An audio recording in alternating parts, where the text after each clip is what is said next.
이제 여름이라 아주 더위가 턱받이에 치닫고 있습니다. 이 기후 변화로 말미암아서 아주 이 지구가 지금 몸살을 앓고 있습니다. 뭐 이렇게 저렇게 뉴스도 듣고 또 유튜브에도 보고 하면은 캐나다, 미국, 또 저 호주 이런 데 떼약볕이 내려쬐 가지고서는 마른 숲을 파고 태우는 그런 장면들이 막 나옵니다. 또 독일이라든지 프랑스, 네덜란드, 또 이렇게 유럽, 동남아, 중국, 미얀마 뭐 여기까지도 그냥 또 갑자기 그냥 그 호우가 내려가지고 홍수가 덮쳐서 많은 주민들이 물에 잠기고 또 가산 진물들이 떠내려가고 막 자동차까지 둥둥둥둥 떠내려가는 그런 일들로 피해를 주고 있습니다. 또 이 농작물만이 아니라 그리고 뭐 집들 그리고 농토가 그냥 휩쓸려 가지고 어려움을 겪고 있는 것이죠. 또 비가 없는 데가 또 있어 가지고 밀을 심으려고 보리를 심어 놨어도 모든 것이 그냥 허옇게 다 말라버려서 추수가 불가능한 그런 지역으로 바뀌고 있습니다. 이제 그것을 뭐 과학자들이 얘기하는데 지구 온난화 때문이라 하는데 이 그 원인이 다 인간의 욕망으로 말미암아서 지구라고 하는 모든 산물과 지하 자원 또는 무슨 뭐 생물 이런 것들을 다 그냥 자기들의 욕망을 채우는 재료로 쓴다 이거예요. 그래가지고 그것이 폐기되고 이렇게 돼가지고 온난화 효과가 일어나고 또 지구의 창문을 덮고 있던 이 오존층 이런 것들이 구멍이 뻥뻥뻥 뚫려가지고 아주 지구의 기후가 그냥 변화돼서 우리가 뿌린 씨앗을 우리들이 거두는 재앙을 만나게 된 것이죠. 자, 이 종말론자들은 소돔과 같은 이 악한 동성애와 그것을 허락하는 국가에서 법령을 내려가지고서는 하나님께서 진노하심으로 말미암아 이런 말세지말에 재앙이 내렸다 이런 해석을 하는 사람들도 있습니다. 여러분들은 어떻게 보십니까? 우리 교회는 이제 코로나19로 말미암아서 좀 몇 주 늦어졌지만 금주를 이렇게 맥주 감사주일로 지킵니다. 오늘은 땅의 소산이라 땅의 소산이라 이런 제목을 가지고 말씀을 나누면서 은혜를 받고자 합니다. 먼저 생각할 것은 이 맥주라 하는 이 말은 보리나 또는 밀을 추수한다 이런 말과 관계되어 있는 말입니다. 지금도 농촌에서는 보리 농사를 짓고 밀 농사를 짓죠. 저희가 어렸을 때에도 그 보리 농사가 많았어요. 보리 농사를 짓지 않으면 배를 골기 때문에 이 춘궁기라고 그래요. 그래서 이 춘궁기가 되면은 보리 이삭이 패고 밀이 익으면은 보리청대도 해먹고 밀청대를 해먹었습니다. 여러분 보리청대, 밀청대 충청도에서는 그렇게 불러요. 그런데 이 모닥불을 피워놓고 학교 갔다가 파하고 집에를 돌아가다가 그것도 뭐 자기 보리밭, 자기 밀밭에 가는 게 아니에요. 아무나 그냥 거기 보리밭 있고 밀밭 있으면 거기서 모여가지고 몇 명이 모닥불 피우고 거기다가 갔다가 아직 다 익지 않은 보리 또는 밀이삭을 구워서 먹어요. 그러면 그 맛이 얼마나 맛있는 배고픈 시절에 그렇게 해서 청소년들이 지났습니다. 여러분 그 밀을 오래 씹으면 그 단물을 다 빨면 그리고 밀기를 타타 빚고 나면 그게 그루테닌이 남아요. 그 그루테닌이 뭐냐면 껌이 됩니다. 껌. 여러분들 밀껌을 해보셨어요? 우리 아마 저 주건사님이나 그런 연세되는 저 같은 사람들은 그 경험이 있습니다. 여러분 요즘엔 뭐 아주 고급 껌들이 있지만 옛날에 그렇게 해서 껌을 씹었어요. 이렇게 이 춘궁기를 지나서 보리밥이라도 먹을 때는 그 보리 추수기가 돼야만 되는 것이죠. 못 먹어서요. 우리의 그 동무들, 친구들 그 얼굴이 말이에요. 그렇게 때가 되면 얼굴이 누렇게 떠요. 영양기가 없어가지고. 그래가지고 고생했죠.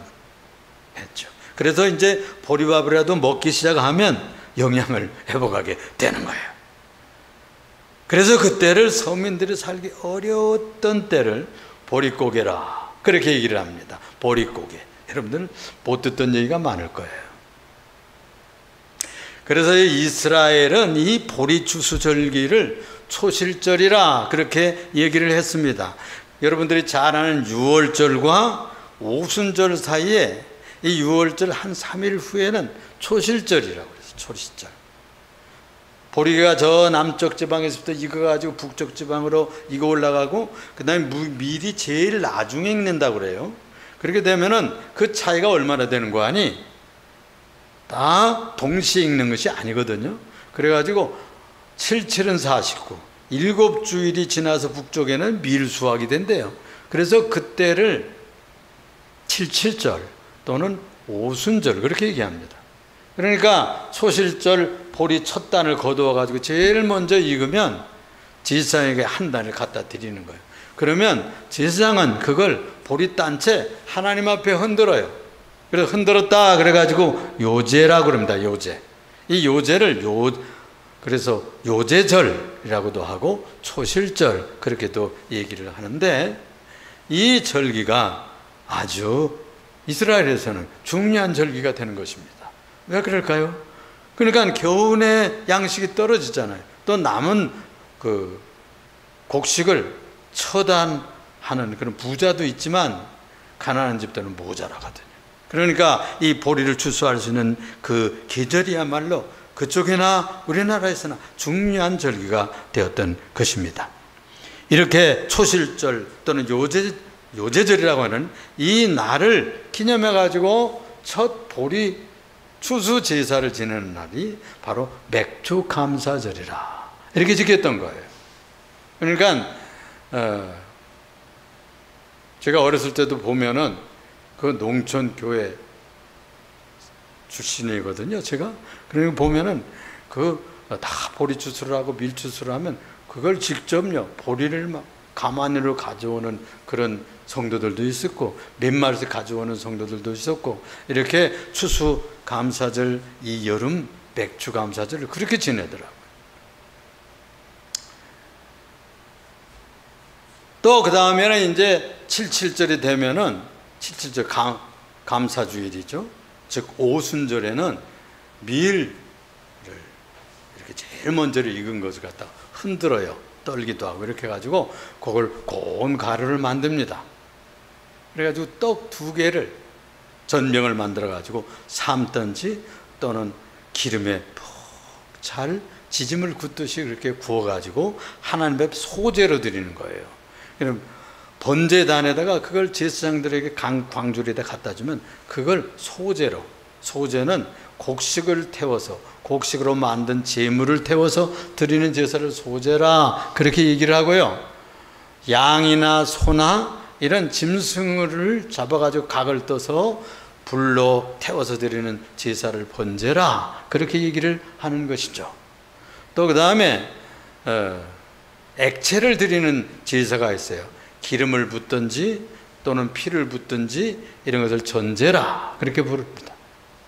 그러니까 제사의 종류가 여러 종류가 되는데 바로 소제를 드리는 것으로 하나님 앞에 영광을 돌리던 추수감사절기예요. 그러므로 이날은 아주 잔치를 하고 주 앞에 영광을 돌렸던 것이죠. 본래는 이 사람들은 유목민이었어요. 양을 치고 뭐 이렇게 하던 그런 조상들이었지 않습니까? 그런데 400년 동안을 거기서 살면서 농사 짓는 것이 얼마나 쉬운 것을 배웠어요. 나일 강변에서 그들이 출애굽하기 전에는 발로 물을 대었다 그래요. 그 채소밭에 물이 얼마나 많으면 발로 물을 대서 그냥 물 똘만 열으면 쫙 대가지고 그냥 농사짓기가 그렇게 쉬웠던 것이죠. 그런데 거기서 나와가지고는 얼마나 힘들었겠어요. 광야에서 살아야 됐으니 말이에요. 이런 체험을 갖가지 하게 되는 것이죠. 그래서 이 사람들이 농사짓는 법을 싹 잊어버렸어요. 잊어버렸는데 이 유목민들 조상들이었기 때문에 자기들은 광야에서도 양 몇 마리씩 치고 소 몇 마리씩 치고 그런 일들을 했지 농경사의 경험을 1세대가 간 이후에는 하나도 생각지도 못했고 잊어버렸어요, 농사 짓는 것을. 그런데 나중에 가나안 땅에 들어가면서 농사 짓는 것을 배우고 그 가나안 땅에 정착하면서 곡식을 산출할 때 어떻게 하나님 앞에 감사하는 것을, 곡식을 저장하는 절기인 것이죠. 이렇게 여러 절기들이 생기는 이 중동의 농경 문화의 전통이 이 보리추수와 밀추수를 통해서 배우게 된 것입니다. 그런데 이것이 이스라엘의 신앙과 절기를 잘 합해가지고 아주 신앙화했어요. 우리가 기독교가 들어와가지고 우리나라에도 추수감사하는 추석절기가 있었잖아요. 응? 그래서 추석절, 또 하나님의 신앙화하게 되는 거예요. 그래서 맥주절기, 또 이 서슬절기, 또 이 초박절기 이런 것들도 이 50일이 되면 49일이 지나서 그 다음 날이 오순절인데 그날도 그렇게 농경 문화 속에 있던 절기를 받아들여가지고 잘 소화해서 하나님의 감사 제사를 지내는 날로 바꾸게 되는 것입니다. 이렇게 이 지혜로운 신앙생활을 했어요. 그러니까 우리가 이 신앙생활을 할 때에 우리가 다 농사 짓지는 않잖아요. 지금 직장생활하고 사업하고 장사하고 또 어떤 분들은 뭐 가게도 하고 또 사무실에 나가기도 하고 뭐 이렇게 하는데 그것을 자기의 신앙생활로 바꿔야 되는 것이죠. 기독교화하고 되고 신앙화해가지고 우리가 농사 짓는 것처럼 우리 직장생활도 해석을 하고 할 수 있는 지혜를 가져야 된다. 이스라엘 사람들이 그랬어요. 농경 문화가 아니었어요. 그런데도 불구하고 그 가나안 땅에 들어가서 농사를 배워가지고 하나님께서 이 귀한 추수물을 주었구나 이렇게 생각을 해서 감사의 예배를 드렸던 것이죠. 그렇습니다. 그래서 우리가 무교절이라든지 유월절이라든지 초실절, 오순절, 또 초막절, 추장절 이 여러 절기들이 그들에게 생겼던 것입니다. 이렇게 곡식을 부리고 수수하고 또 그것이 잘 되게 만드시는 것이 하나님의 역사라는 것을 배우게 됐어요. 우리가 믿지 않은 사람들도 하늘이 비를 주셔야 높임말을 써요. 비가 안 오고 하늘이 비를 주셔야 되는데 하늘이 돌보아 주셔야 되는데 바람을 잘해 주셔야 되는데 이렇게 하나님의 신이 역사해서 농사를 돕지 않으면 농사가 되지 않는 비밀을 배우게 되는 것이죠. 그래서 이 농부들은 겸손하게 삽니다. 교만하지 않아요. 자기가 아무리 땀을 흘리고 노력하고 밭 갈고 이렇게 해서도 하나님이 도와주시지 않으면 농사가 안 되는 거죠. 그래서 이삭이 패고 다 된 것처럼 하여도 나라에서 뭐 이 해는 풍년이다 몇백만 석 될 거다 뭐 이렇게 해도 코웃음 치는 거예요. 저러다 이제 또 태풍 오지 저러다 또 한 번 또 바람이 불지 이렇게 염려하는 것이죠. 이것이 바로 창조주 하나님을 경외하는 농부들의 마음. 두 번째로 생각할 것은 신약이 들어오면서 이 절기는 영적인 의미를 더 담게 되는 것이죠. 6월절은 출애굽 해방 기념일이었어요. 6월절. 그래서 이 묵은 누룩을 없애고 새 누룩을 쓰고 새로운 빵, 새로운 곡식으로 새로운 떡을 먹던 그것을 기념하던 농경 문화와 해방의 출애굽 이것이 하나가 되는 거예요. 그래가지고 놀라운 의미의 절기가 되는 것입니다. 이것이 가나안에 들어가서 무교절기와 합하게 되는 것이죠. 그래서 이 해방절과 무교절기가 합해가지고 6월절이 되는데 이 무교절기는 한 주간 동안 누룩 없는 빵을 먹는 거예요. 그래서 묵은 누룩은 버리고 상한 누룩은 버리고 상한 곡식을 버리고 새로운 곡식으로 새빵을 가지고 새로운 믿음으로 주 앞에 나아가는 삶을 시작했던 것이죠. 이렇게 새 곡식을 누룩 없이 주 앞에 드리는 무교절기가 예수님께서 나누어주신 그 성찬식과 연결이 되는 겁니다. 기독교에서. 아름다운 일이죠. 그래서 이 6월절 며칠 뒤에는 초실절이 있는데, 여러분, 신약의 6월절에 누가 잡혀서 죽으십니까? 바로 예수님께서 십자가에 달려 피의 제사를 드립니다. 순수한 피의 제사, 죄 없는 피를 뿌리시고 인류를 구원하는 문을 열게 되는 것이죠. 이것을 완성하는 것이 제3일 바로 초실절하고 맞아떨어지는 날이 부활절인 것이죠. 그래서 이 부활절에 새로운 생명이 시작되는 기적 같은 일이 일어나게 되는데, 이 초실절과 일치하는 부활절기가 있게 되는 것입니다. 그래서 40일 만에 승천을 해가지고 그의 사역을 완성하고 승천해가지고 바로 열흘 만에, 40일 지나서 플러스 열흘 만에 바로 50일이 돼요. 그게 바로 오순절인데, 그날에 누가 오셨어요? 성령 하나님이 강림하신 것이죠. 이렇게 주님은 가시고 그에게 바토를 받으신 성령 하나님께서 이 땅의 성도들과 함께 사는 놀라운 역사가 일어나게 되는 것입니다.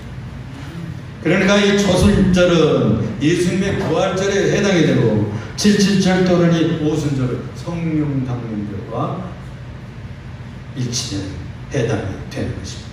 주님은 초실절에 부활한 생명의 첫 열매다 그랬어요. 고린도전서 15장 20절에 보면, 그러나 이제 그리스도께서 죽은 자 가운데서 다시 살아나사 잠자는 자들의 첫 열매가 되셨도다. 첫 열매.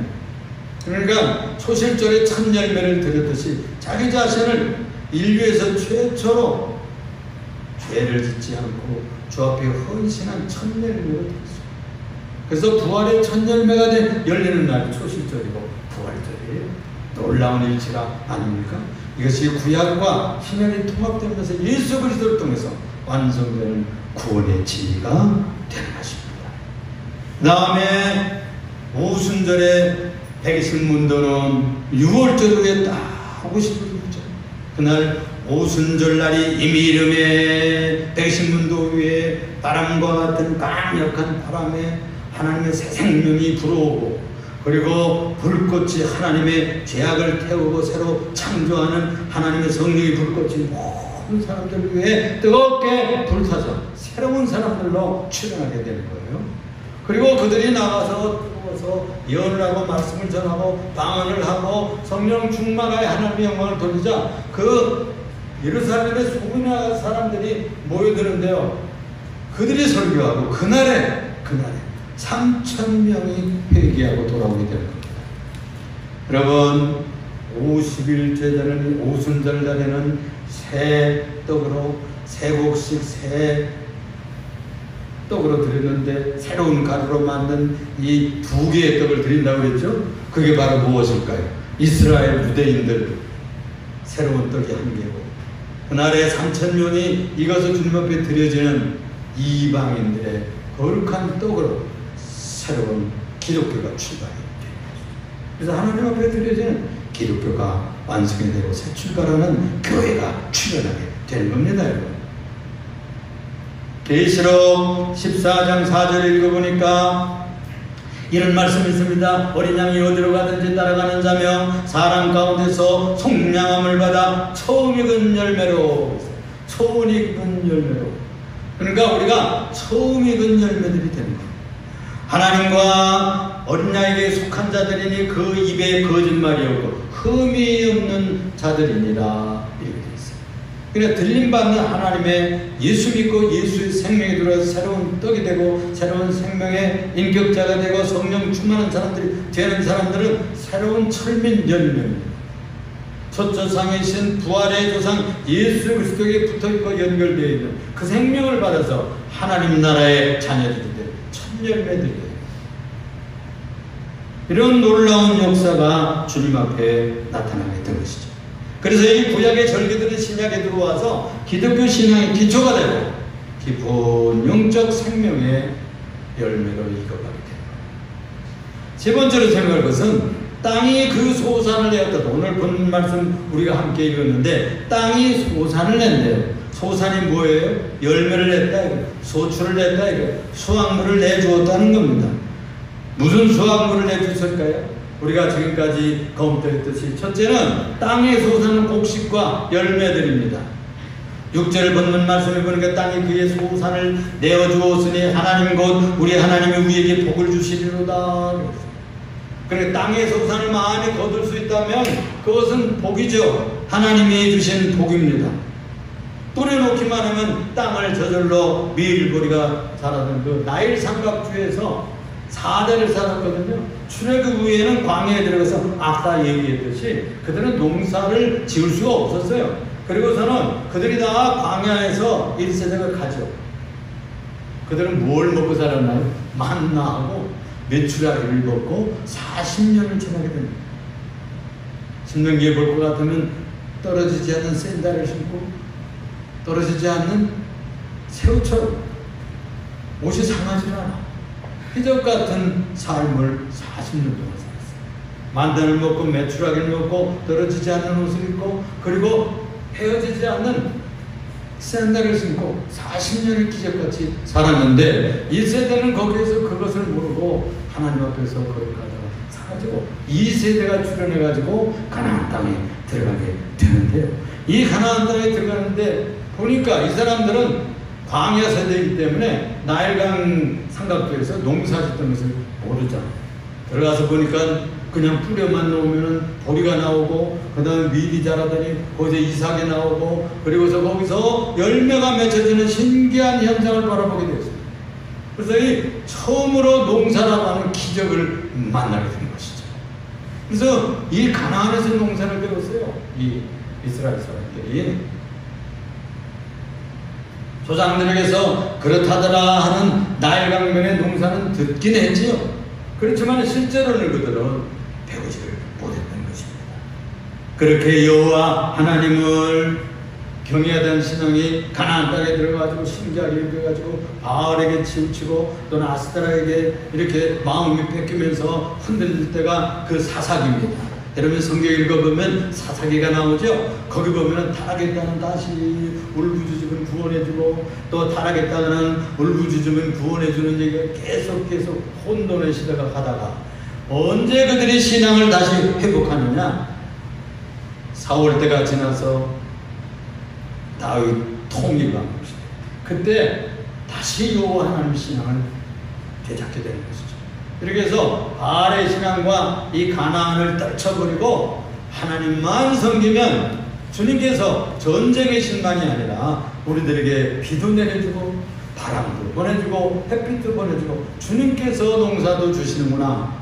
이 농산물도 하나님께서 주시는구나. 소도 양떼도 하나님께서 다 번성하게 해야 좋은 풀밭, 좋은 시냇가에서 이렇게 목축업도 잘 되는구나 하는 체험을 하게 되는 것입니다. 그래서 이 절기 때마다 하나님 앞에 감사를 드리고 양떼에서 첫 새끼는 하나님께 드리고 또 첫 곡식이 나면 하나님께 드리는 추수감사제를 치질을 하고 습관화하고 신앙화해서 주 앞에 영광을 돌렸던 거예요. 우리 사랑하는 예림교회 성도 여러분, 우리가 이 신앙을 습관화해야 됩니다. 치질로 하고 의뢰 그런 것처럼 그렇게 뼈에 박히고 몸에 익히도록 해야 돼요. 근데 어쩌다 그냥 뭐 생각나서 하는 것이 아니고 아예 그러리라 생각하고 맥주 감사지 주 앞에 나와서 영광을 드리고 감사드립니다.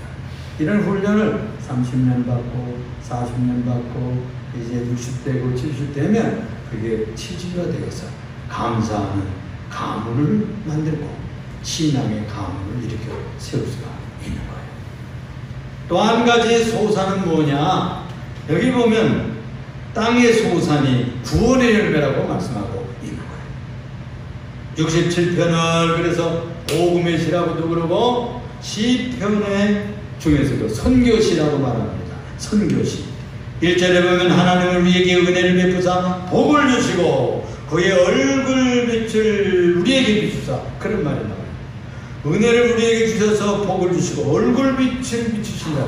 얼굴을 태양빛같이 쫙 우리들에게 비춰주신대요.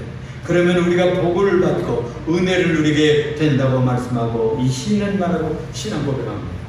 주의 은혜가 무엇일까요? 2절에 그 내용을 확실하게 말하고 있는데 2절을 한번 보세요. 2절 보면 이런 말씀을 하고 있어요. 2절. 여러분, 2절 뭐라고 말하고 있다고요? 2절 우리 다 같이 한번 읽겠어요. 시작. 주의 도를 땅 위에 주의 구원을 모든 나라에 알리소서. 그랬어요. 은혜를 내리고 주의 얼굴빛을 비추면 뭐가 온다고요? 뭐가 내린다고요? 2절에 하나님은 우리에게 은혜를 베푸사 복을 주시고 그의 얼굴빛으로 은혜를 베풀어 주시면 2절에 주의 도를 땅 위에 주의 도. 주의 도는 진리의 말씀을 말하는 겁니다. 주의 복음을 말하는 겁니다. 또 주의 구원을 모든 나라에 알리소서. 우리만 이스라엘만 주의 도를 알고 복음을 알고 구원을 아는 게 아니고 모든 나라 모든 민족에게도 이 복음을 전파해서 그들도 도를 알고 구원을 알게 하여 주세요. 이것이 이 시편 기자의 소원이고 기도였어요, 여러분. 이것은 무엇을 말하는 겁니까? 하나님 은혜의 단비가 내리고 하나님 은혜의 빛을 비춰주시면 무엇이 간다고요? 하나님의 도가 부려지고 하나님의 구원의 복음이 전파될 줄로 믿는 것입니다. 할렐루야. 그렇게 해야 그들 다른 민족들과 나라들이 무엇을 할까요? 우리처럼 예배를 하고 하나님을 경외하는 일들이 일어나게 될 줄로 믿는 것입니다. 복음을 듣지도 못하고 전달받지도 못하는 어떻게 구원을 받을 수 있겠습니까? 그래서 이 땅 위에 솟아는 두 가지, 하나는 곡식과 열매들이고 하나는 구원의 복음의 열매, 영혼들을 구원하는 선교의 역사가 이 땅에 일어나는 것입니다. 그래서 이 온 땅에 복음의 씨앗을 뿌리고 선교사를 파송하는 이유가 거기 있어요.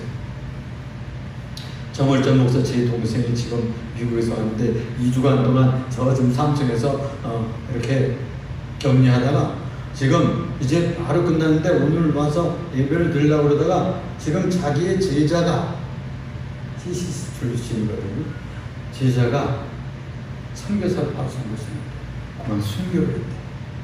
그래가지고 그 장례식 돌고 있어요. 선교하다가 지금도 순교하는 사람들이 있어요. 신문에도 나지도 아니하고 뉴스도 없죠. 그런데 아내는 자녀들만 남겨놓고 이 선교사 소천했어요. 순교를 거기를 위로로 하고 그래서 예배 드리러 갑니다. 이렇게 갔어요. 하나님이여 민족들로 주를 찬송하게 하시며 모든 민족들을 주를 찬송하게 하소서. 이 3절과 5절 똑같은 내용입니다. 이 시인의 기도와 소원이요 모든 하나님께 모든 민족들이 주를 찬송하는 민족이 되었으면 좋겠습니다. 그걸 거듭거듭 얘기하고 있어요. 두 번이나 똑같이 얘기하고 있어요. 민족들을 주를 찬송하게 하시며 모든 민족으로 주를 찬송하게 하소서.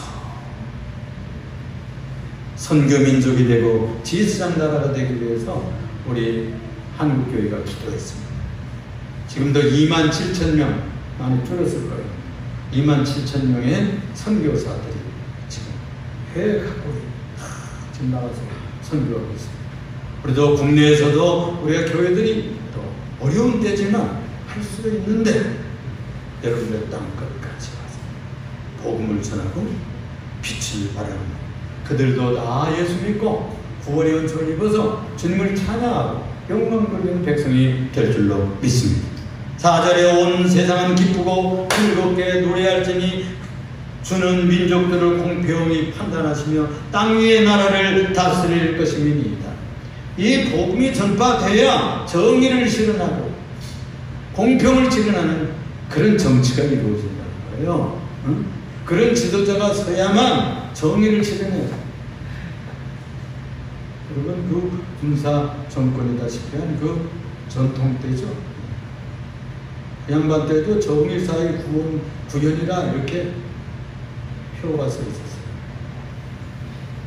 이 나라의 정말 지도자들 하나님의 존재를 알고 이 땅의 모든 기후와 농사와 사업과 우리 인류를 다스리는 창조주 하나님의 땅에서 알고 경외하는 지도자가 설 때